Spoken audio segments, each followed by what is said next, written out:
Bem-vindo ao EcoCast, o canal que simplifica as práticas de ESG e sustentabilidade para seu negócio, para você e sua empresa. Eu sou o Victor Urach. E eu sou Guilherme Ramos. Hoje vamos conhecer a história de uma jovem brasileira que está inspirando o mundo pela sua ação climática e igualdade de gênero. Mas antes, contamos com nossos patrocinadores, a Trechin, a cleantech que transforma resíduos em oportunidades. E a Kleenex, a sua escolha em produtos de limpeza, praticidade e confiança para o seu dia a dia. Isso aí. Então, como o Guilherme falou, estamos com a Renata Alvarenga, né, aqui presente conosco. Ela é a Geração 17, que é um programa internacional da ONU e da Samsung, o 17 pelas 17 ODS, né, e também ela tem a sua empresa, né, Empodera Clima, que luta pelas mudanças climáticas, que também é a nossa ODS 13 aqui, que já falamos em outros momentos, né? Não sei se eu esqueci alguma coisa, Renata, tu quer fazer alguma complementação ou é isso mesmo?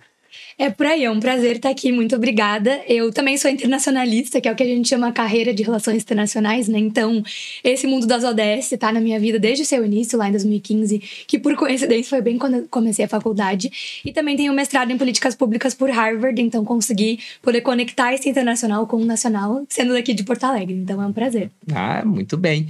E, Renata, uma pergunta assim, da onde surgiu, né, essa tua empatia, essa tua tendência para a parte de empoderamento e essas questões climáticas? Eu acho que essa parte de empoderamento das mulheres, né, e de trazer as pessoas para o centro do debate, da tomada de decisão, vem desde pequena. Eu tenho uma família que tem mulheres muito fortes. A minha avó é uma mulher muito forte, muito presente. A minha mãe também, que está até hoje comigo, vai em eventos comigo. Semana de Clima em Nova York, COP, ela está sempre comigo. Irmã também. Então, eu acho que teve essa inspiração de família mesmo, de mulheres que sempre foram muito bem posicionadas e lutaram para ter o seu espaço, né? Porque a gente sabe que a gente está num mundo que ainda não tem toda essa igualdade e esse acesso para todas as pessoas, né? E a questão climática, ela acho que também fazia muito parte pelo amor à natureza, né? Paixão de estar, para mim, principalmente praia, oceano, enfim, isso me chama muito a atenção de um lado até emocional, mas eu acho que a questão climática internacional veio quando eu comecei a faculdade, né? Eu fiz relações internacionais e aí eu tava buscando, assim, o que eu ia estudar? Seria China, alguma questão de conflitos, enfim. E aí eu descobri esse mundo da diplomacia climática, que tava ali crescendo, né? Hoje em dia tá muito em alta, né? Mas quando eu comecei 10 anos atrás, a gente estava começando a formular o que viria a ser o Acordo de Paris, que é o maior acordo internacional para a gente lidar com as mudanças climáticas a nível global. E aquilo me interessou muito, assim, porque eu acho que a gente está numa época que os desastres então, estão aumentando, né? Se tornando mais frequentes, mais intensos, como a gente viu no nosso próprio estado, né, no Rio Grande do Sul. Mas eu acho que falta a gente conectar o que acontece no local, nas cidades, nos estados, com o global, né? Com a gente mitigar as mudanças climáticas, né? Diminuir os gases de efeito estufa. E também o lado da adaptação, né? Então, em um cenário de seca, de enchente, de desastres mesmo, como é que a gente lida com isso e se adapta a esse novo mundo? Então, para mim, não dá pra gente tratar de diplomacia, de relações internacionais, sem falar de questões climáticas. Então, são aí 10 anos, uma década nessa jornada. É tempo, né? Muito bem.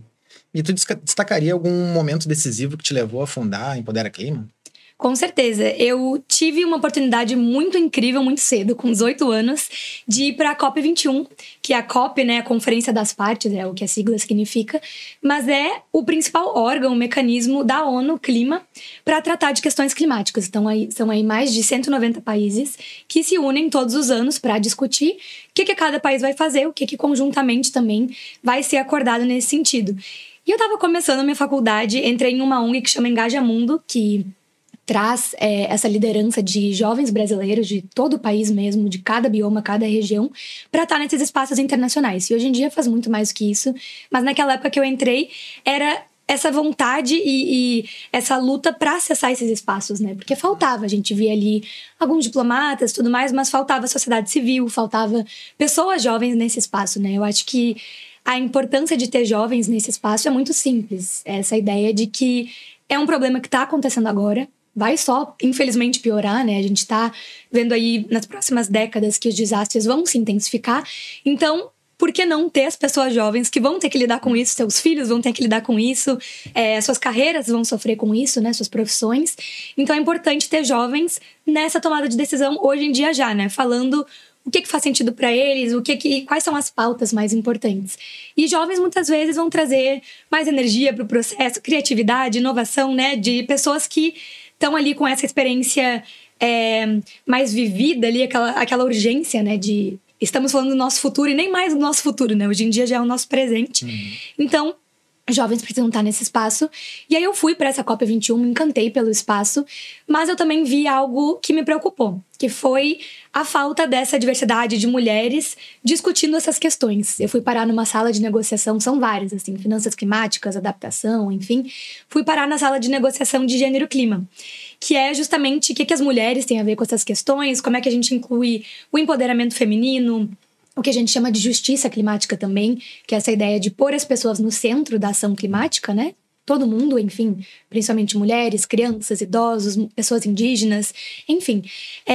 E eu vi que faltava mesmo essa inclusão nesse espaço.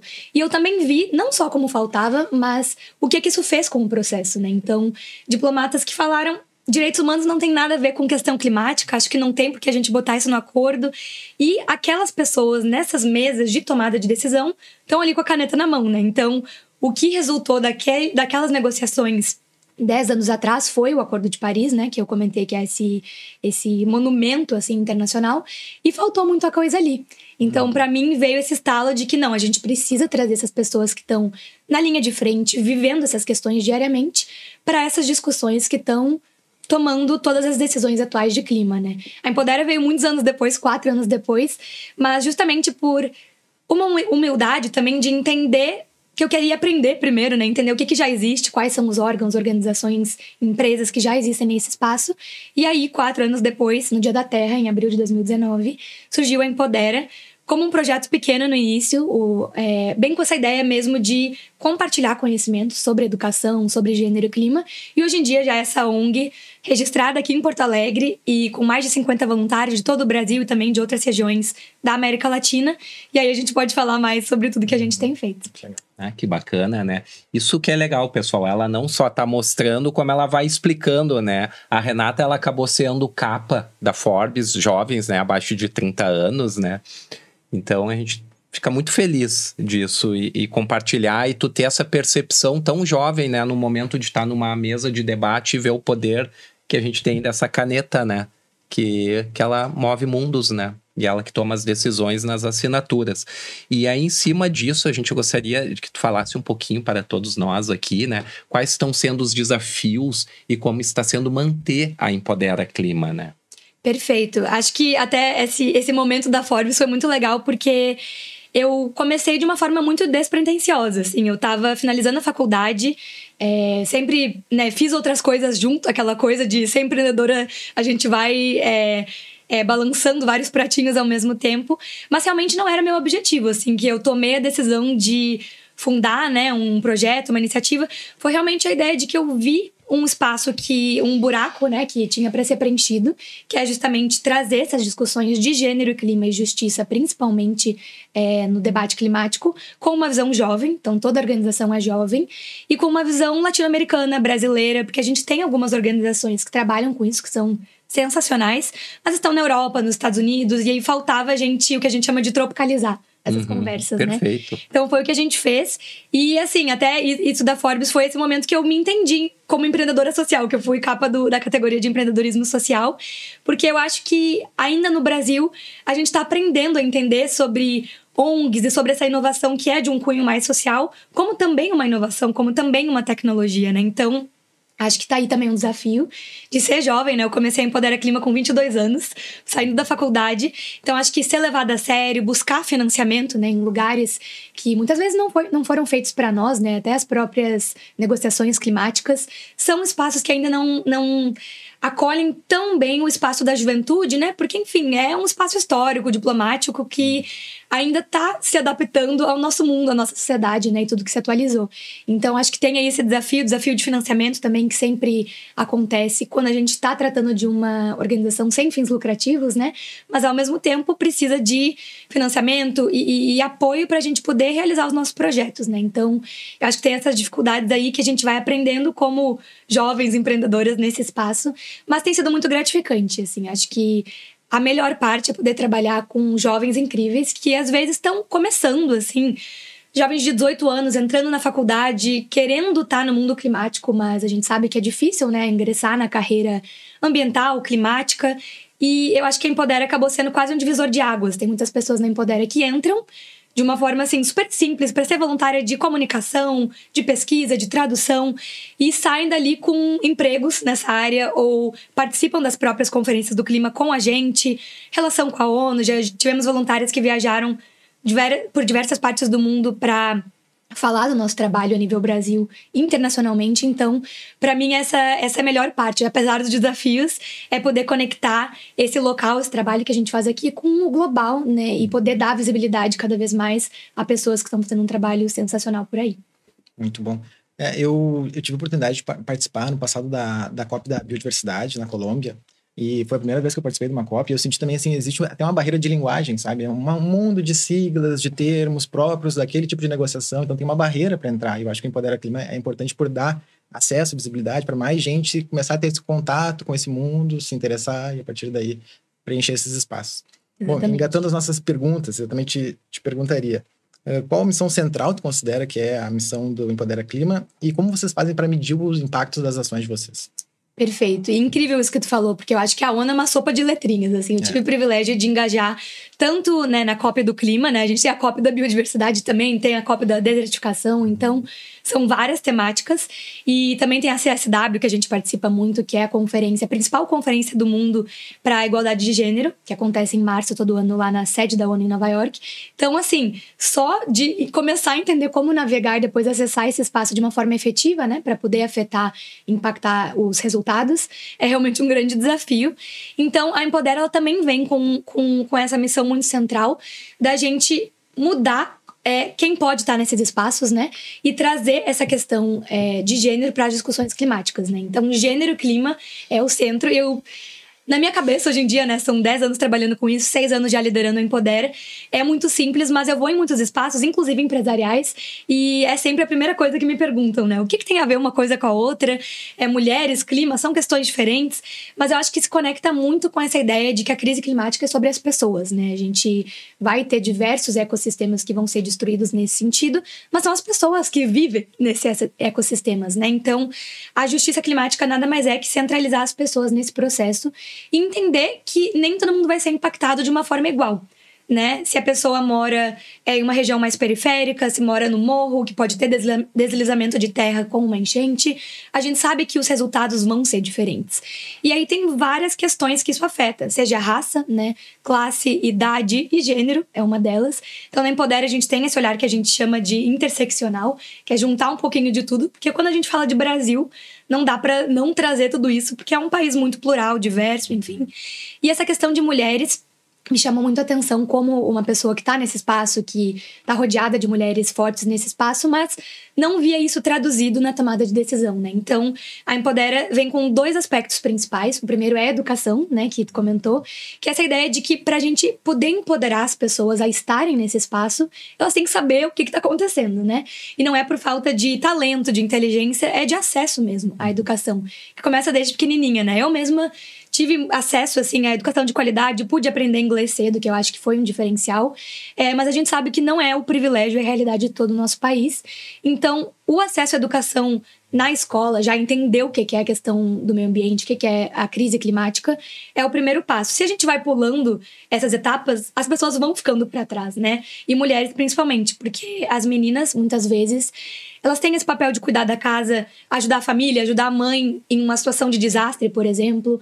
Ou a gente tem a questão que a gente chama de pobreza menstrual também, de meninas que podem estar no seu ciclo e não podem ir à escola porque não têm acesso aos produtos de higiene menstrual. Então, são várias camadas que estão dentro da sociedade e essas meninas vão ficando cada vez mais para trás. E aí chega em um espaço de trabalho, a gente vai ver que tem poucas engenheiras, mulheres que estão ali liderando a transição energética, né, para energias renováveis, por exemplo. Então é uma questão muito longa, assim, a Empodera, claro, está contribuindo a esse espaço que é de muito longo prazo, a educação, traduzindo conteúdos. Então a gente traduz muito material para o português, mas também para o inglês, francês e espanhol. Então tudo que a gente faz é em 4 idiomas, bem com essa ideia de chegar em toda a América Latina, Caribe, que tem alguns lugares que falam francês, então por por isso esse mix. Mas é uma organização registrada no Brasil e com trabalhos majoritariamente aqui no Brasil também. E aí o segundo lado do nosso trabalho é o advocacy, que é essa ideia de ir nesses espaços como as COPs e ter algum tipo de influência de decisão. Então a gente acompanha as COPs desde o seu início da Empodera, né, desde a COP 25.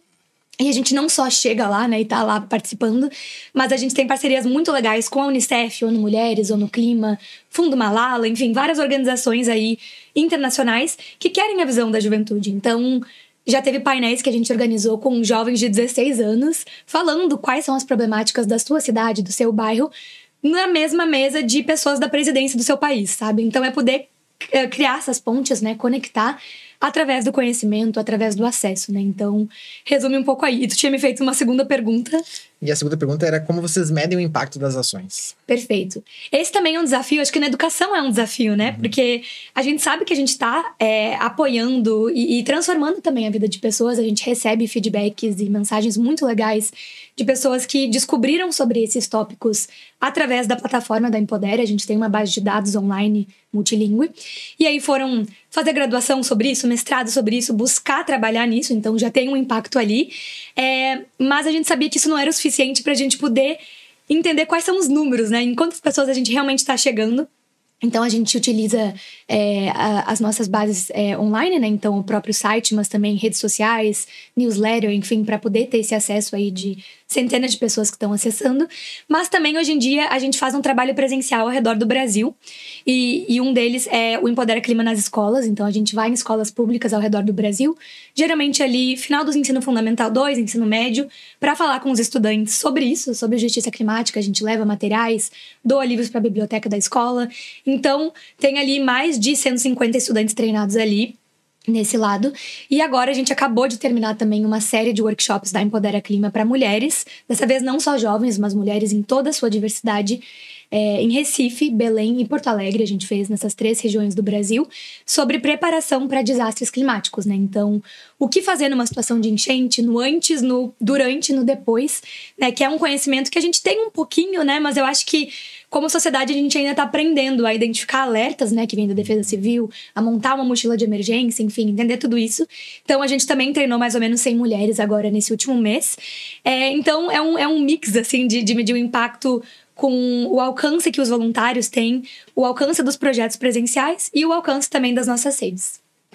Perfeito, né? Na verdade, vocês não estão só ali construindo pontes, né? Até eu vejo, assim, o momento que a gente está na questão ambiental não é só construir pontes, é derrubar muros, né? Acho que seria até porque é uma coisa...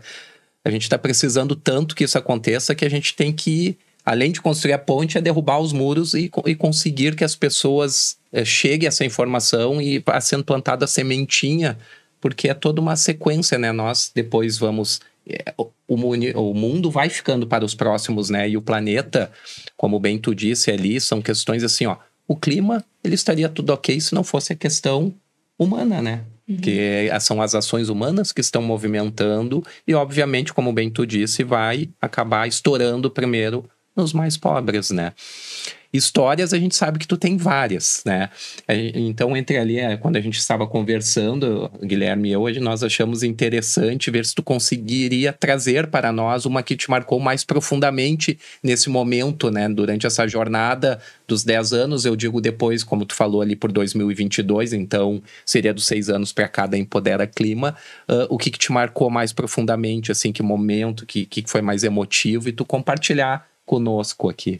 Perfeito, são muitas, assim, eu acho que apesar dos desafios, né, de ser líder de uma ONG, toda a dificuldade que vem carregada com isso, ainda mais no espaço jovem do Brasil, esse espaço muito gratificante de trabalhar com pessoas que acreditam naquela missão, né, porque eu acho que quando a gente faz trabalho voluntário, quem tá ali é porque realmente quer estar ali, né, e acredita naquela missão, e isso é muito legal, e eu acho que a gente teve a sorte, também o privilégio de estar em espaços muito influentes muito cedo, assim. Então, nem um ano de organização a gente tinha lá no final de 2019. E a gente foi para a COP 25, que foi a Conferência do Clima, que era para ter acontecido no Chile. Todo ano ele muda de região, né, a conferência. Naquele ano era na América Latina. Mas aí, um mês antes, mudou para a Espanha, foi para Madrid, por questões logísticas mesmo. E aí a gente estava lá. E a gente organizou um evento de alto nível, assim. A conferência, bom, tu foi na COP de Biodiversidade, né? É tipo uma feira, né? Uma feira de negócios, assim. Um monte de stand, um monte de gente e muitos eventos acontecendo em paralelo. Mas existem também os espaços, os eventos oficiais da ONU, né? E aí tu pode aplicar e tal. E a gente aplicou, conseguiu, que é, assim, um feito enorme. Como organização jovem, não tinha nenhum ano naquela época de existência. Está lá nesse espaço. E foi um evento sobre gênero e clima. A gente trouxe jovens de todo o mundo. Então, tinha uma jovem da ilha de Madagascar, tinha uma outra jovem da ilha de Guam, no Pacífico, contando as suas histórias como mulheres de ilhas que são totalmente vulneráveis, né? As questões climáticas, o aumento do nível do mar, então, estão, inclusive, a risco de desaparecer nos próximos anos, nas próximas décadas, né? E cada uma contou as suas histórias, assim, de uma forma muito vulnerável, assim, muito forte, que eu acho que a gente até não vê nesses espaços, né? Muitas vezes são espaços engessados, né? Então, foi realmente um momento muito bonito. E a sala, assim, foi se enchendo, tinha mais de 100 pessoas, assim, eu vi tomadores de decisão, diplomatas de vários países ali se emocionando também. E aí eu saí daquela sala e um monte de gente veio falar com a gente, queria entender o que era Empodera Clima, que trabalho a gente fazia.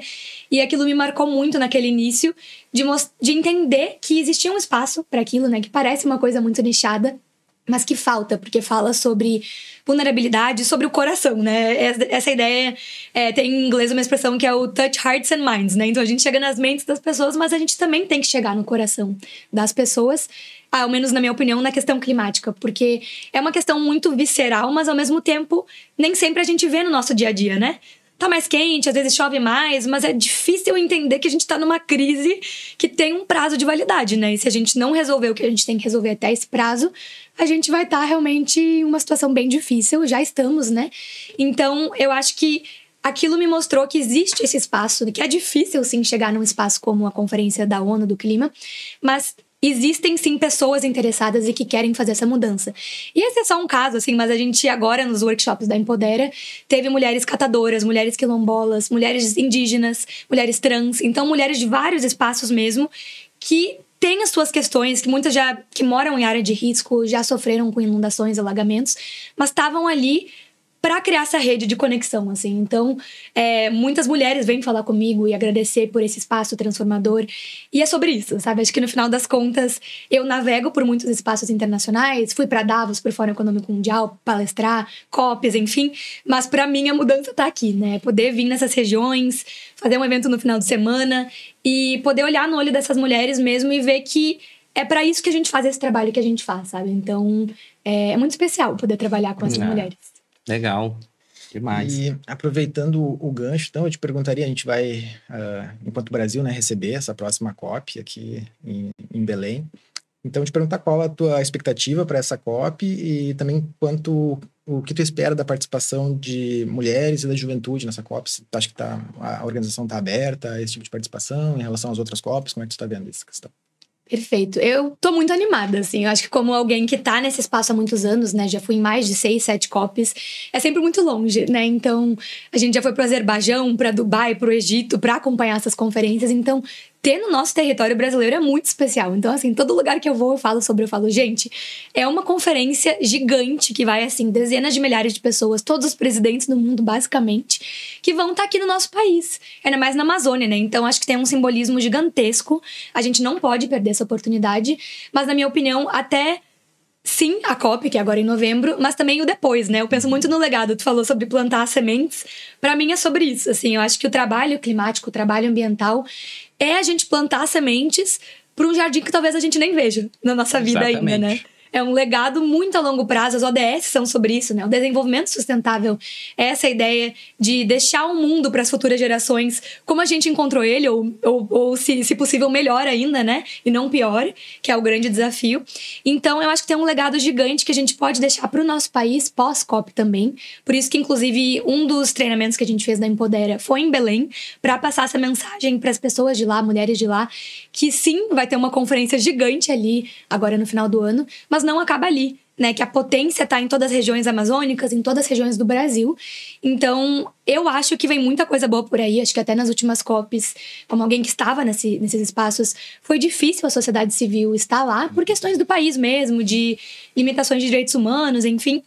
E o Brasil não é esse caso, né? Como a gente sabe, existe muita abertura e muita diversidade. Então, acho que só resta saber se a gente vai conseguir incorporar isso também nas decisões. Acho que a participação é importante, mas não é só estar lá, né? A gente tem que estar lá e poder influenciar essas decisões, né? Então, muito do que a gente traz também para as pautas prioritárias nossas é que o financiamento climático, por exemplo, tem uma lente de gênero, né? Então, considere essa questão de equalidade de gênero, equidade, na verdade, de gênero. E também a questão da juventude, que considere esses grupos mais vulneráveis no seu financiamento, né? Porque se isso não for feito de uma forma consciente, a gente vai deixando as pessoas para trás. Que é justamente o que a Agenda 2030 diz pra gente não fazer, né? Não deixar as pessoas para trás. Então, eu tô super animada e que o Brasil possa cada vez mais receber esses espaços, porque... Como alguém que estudou isso também, o meu TCC foi sobre a liderança diplomática brasileira nos espaços climáticos, principalmente através da área dos direitos humanos. Então, eu vejo que o Brasil tem um histórico sensacional nesse sentido, de liderança mesmo diplomática, em relação a vários outros países. Então, agora é a gente mostrar isso para o mundo mesmo. Então, tomara que esses espaços realmente existam, né? Mas também depende de uma coordenação quase que internacional, né? O Brasil é a presidência, mas é uma conferência internacional, tem a própria ONU que está ali na organização, então eu tô bem ansiosa e curiosa para ver como que tudo vai se desenrolar. Ah, perfeito, né? Uma outra questão, né? Aproveitando, a Renata, ela tem, né, sua formação, como bem foi dito, na parte de relações internacionais e políticas públicas. Então, essa é uma pergunta um pouco mais técnica, mas na tua visão, como tu enxerga que deveria, assim, tanto de iniciativas privadas ou políticas públicas, ser mais rápido, acontecer mais rápido aqui no Brasil? O que tu enxerga? O que tu vê que poderia estar acontecendo mais rápido? É um desafio, assim, eu sou fascinada por essa área e eu até acho interessante, porque quando eu falo que eu fiz o mestrado em políticas públicas, o pessoal associa muito a política, né, partidária e tal, e não é isso, né. Até em inglês é diferente o nome, né, o politics é a política e o policy é esse mundo mais que pode ser até internacional, enfim, e é essencial. Eu acho que assim, a gente pode fazer o nosso trabalho como empresas, como ONGs, como sociedade civil, mas sem as políticas públicas a gente não vai ter uma mudança assim a nível macro, que é o que a gente precisa, porque são as mudanças que estão chegando a nível de milhões de pessoas, né? Então, por exemplo, políticas públicas de educação que tragam a questão ambiental no currículo das escolas. É essencial, né? E, de novo, a gente pode ir em escolas como a Empodera Vai e a gente faz workshops, treinamentos sensacionais com os jovens, adolescentes, mas ali a gente está chegando em poucas pessoas, né? Porque é o que a gente tenta fazer até para passar esse modelo, né, para as escolas e mostrar que, dá para fazer isso de uma forma leve, divertida. Mas as políticas públicas são importantes. Elas geralmente são devagar, né? Então a gente tem uma série de burocracias, principalmente no Brasil, mas em vários países do mundo. E eu acho que o que dificulta também é que a gente tem governos mudando, mas as políticas públicas, elas muitas vezes seguem essas mudanças e não se tornam a mais longo prazo, sabe? Exatamente. Então, política pública climática, por exemplo, tem que ser para décadas daqui de frente. É uma jornada, né? Exatamente, não pode ser de 4 em 4 anos. Muda governo, sai governo e aí muda as políticas públicas. Tem que ser um planejamento a muito longo prazo, para 2100, sabe? Então eu acho que essa conscientização é importante dos políticos, né? E tem organizações sensacionais no Brasil que estão treinando pessoas que querem concorrer, que querem se candidatar, né? A deputados, vereadores, enfim, o que seja, para entender a questão climática e trazer isso nos seus mandatos. Então, acho que está aí uma maneira de fazer isso.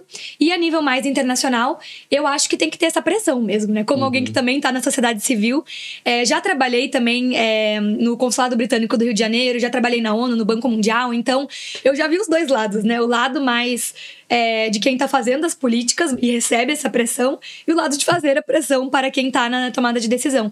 E eu acho que os dois são essenciais, sabe? Eu acho que nenhum espaço funciona sem o outro.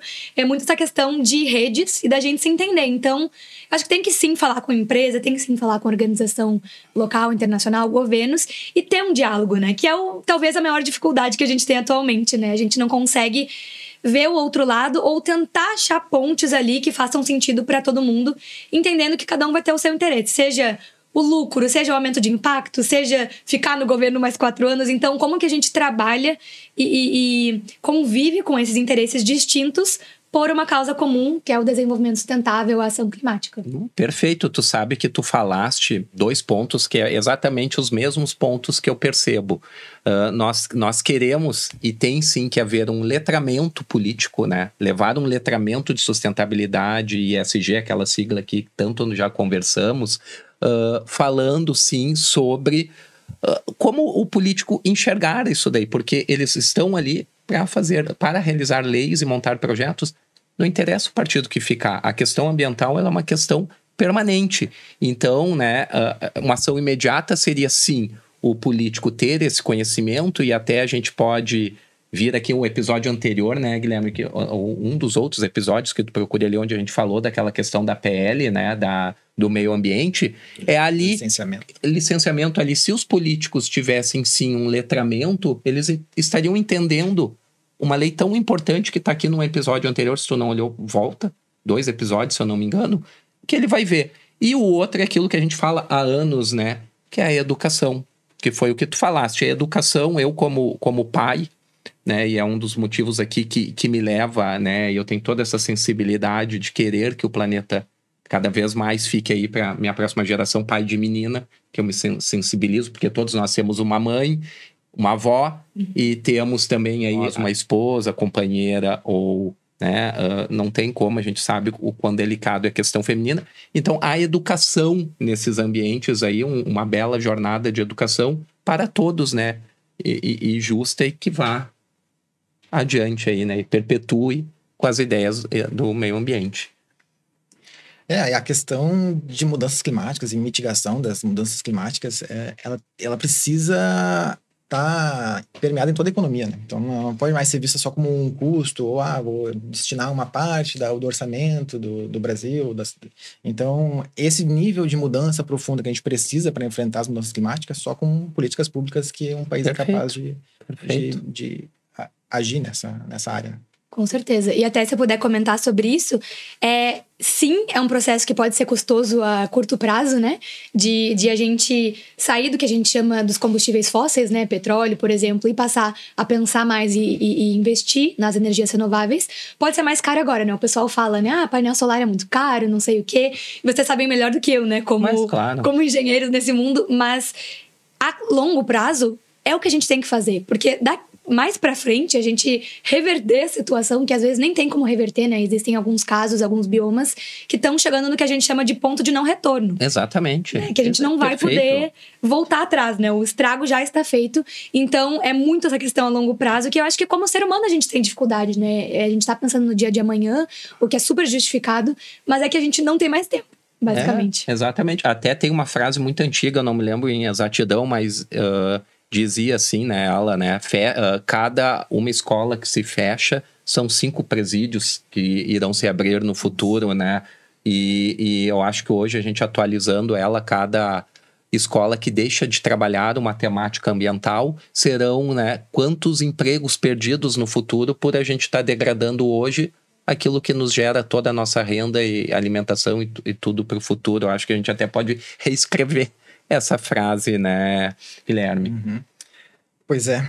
E então, indo para o nosso último bloco de perguntas, eu gostaria de perguntar para a Renata quais são os próximos passos e sonhos para Empodera Clima. São muitos. Acho que dá para fazer muita coisa nessa temática de gênero e clima, né? E o mundo climático está cada vez mais em alta, né? Que é muito legal ver.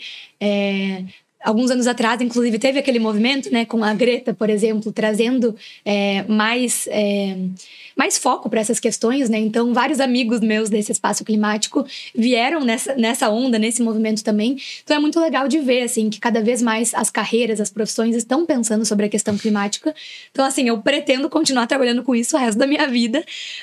A Empodera Clima é uma organização da juventude, né? Então, a gente vai se readaptando, se reinventando nesse sentido, mas tem muita coisa para fazer. A gente tem esse projeto, né, o Empodera nas Escolas, que agora está começando a sua 2ª versão.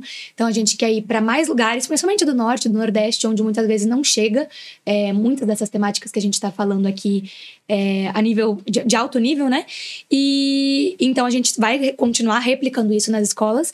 A gente tem um outro projeto que é o Empoderando pelo Clima, que a gente abriu, mais de 200 e tantas mulheres de todo o Brasil aplicaram, a gente selecionou 15 para fazer uma jornada de treinamento de 6 meses em políticas públicas, em questões de como formular um projeto, enfim. E ao final disso, cada uma delas implementou seus projetos nas suas comunidades, seus bairros, seja documentários, sessões educativas, em todo o Brasil. A gente escolheu 15 mulheres das 5 regiões do Brasil. Então, realmente mostrando essa diversidade. E a ideia é poder ampliar e expandir isso. E, claro, com o nosso projeto mais recente, Mulheres pela Resiliência Climática, a gente finalizou a fase de treinamentos dessas mulheres, né? Mais de 100 mulheres.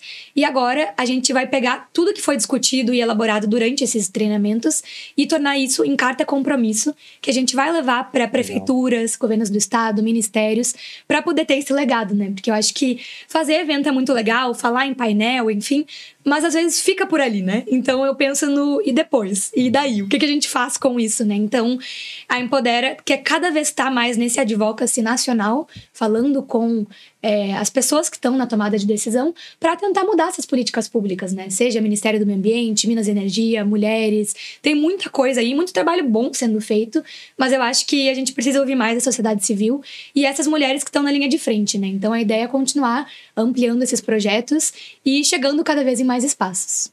Ótimo. E como é que tu vê, assim, as pessoas... Porque o pessoal deve estar encantado aqui, né? Então, como é que como é que as pessoas que queiram participar, apoiar, se engajar, como é no movimento do Empodera Clima, né? Como é que elas podem entrar em contato, achar, procurar? O que elas podem fazer? Perfeito, eu acho que isso é o principal, né? A gente formar essas redes, a gente não tá em competição, a gente tem que trabalhar juntas, né? Juntos, de todas as formas. Então, a Empodera Clima, a gente tem um sistema de voluntariado que a gente abre algumas vezes por ano, então essa é uma maneira de se engajar. Mas também tem os projetos, programas, então agora mesmo, nessa nossa passada por Belém, Recife, a gente encontrou vários parceiros da Empodera, organizações locais do Norte, do Nordeste, que estão trabalhando com a gente, e isso é uma forma interessante, assim, de identificar qual que é a principal problemática da tua região, né? A gente sabe que aqui no Rio Grande do Sul as enchentes, as chuvas fortes é um dos principais problemas. E como é que a gente conecta isso com esse trabalho mais global, né? Então a Empodera busca fazer essas pontes e a gente está sempre aberto, assim, para parceria, oportunidades. A gente recomenda muitas pessoas para falar em eventos. A gente sempre vai na Semana do Clima de Nova York, agora eu vou na Semana do Clima do Rio de Janeiro. Enfim, são vários espaços que cada vez mais estão existindo, principalmente no Brasil. Então eu recomendo todo mundo se engajar da forma que seja possível. Pode ser no seu bairro mesmo, com eventos locais, nas suas universidades. Eu acho que a questão climática não vai embora tão cedo, né? Então, a minha recomendação é que cada um possa juntar isso com a sua carreira de alguma forma. Mesmo se for na engenharia, na educação, enfim, na advocacia, medicina, o que seja, dá pra gente botar a questão do meio ambiente, porque todo mundo vai sofrer essas consequências, né? Então, por que não a gente trabalhar para se adaptar e buscar e desenvolver uma resiliência climática com justiça no centro de tudo, né? Então, convido todo mundo a se engajar da forma que seja confortável e faça sentido na vida de cada um. Nós vamos estar, né, nos permitir, aqui embaixo vai estar o @ né, da Empodera Clima, da Renata, então depois você procura ali na descrição, tu vai acabar achando, vai estar tudo ali certinho. Então tá chegando no final do nosso programa. Eu vou abrir espaço para uma mensagem final da Renata e depois a gente faz o nosso encerramento. Certo. Perfeito, que prazer estar aqui, muito obrigada. Acho que o meu trabalho é muito sobre isso, né? Sobre falar de uma forma leve, simples sobre essas questões, né? Porque eu acho que chega da gente só falar de ciência climática de uma maneira que não chega nas pessoas, né? Das pessoas nas suas vidas reais. Então eu convido todo mundo a conhecer mais, né? Sobre toda essa temática, mas também o nosso trabalho. A gente tem uma base de dados, que é empoderaclima.org, em 4 idiomas, sobre todas essas questões, seja em formato de blog, podcast, vídeo, para as pessoas poderem aprender mais. Então eu convido e busco trazer também essa inspiração de que todo mundo pode e deve estar nesse movimento. Não precisa ser como ativista, líder de organização, palestrante, da forma que for. Eu acho que todo mundo traz o seu talento e algo muito especial para esse projeto. Então fica o convite para vocês entrarem nessa luta, né, e nesse movimento para a justiça climática. Então, muito obrigado, Renata. Obrigado por dividir a sua jornada e inspirar tantas pessoas a agirem pelo clima. E vamos também no encerramento lembrar nossos patrocinadores que estamos aqui em conjunto trabalhando. Se você busca transformar seus resíduos, né, em questões de impacto positivo para seu negócio, a Trechinha é a sua parceira nisso. E a CleanX é a sua escolha em produtos de limpeza. Praticidade e confiança para o seu dia a dia. Continuem nos seguindo, né, na nossa rede social, aqui no YouTube e todas as nossas plataformas. Muito obrigado. Até a próxima. Obrigado.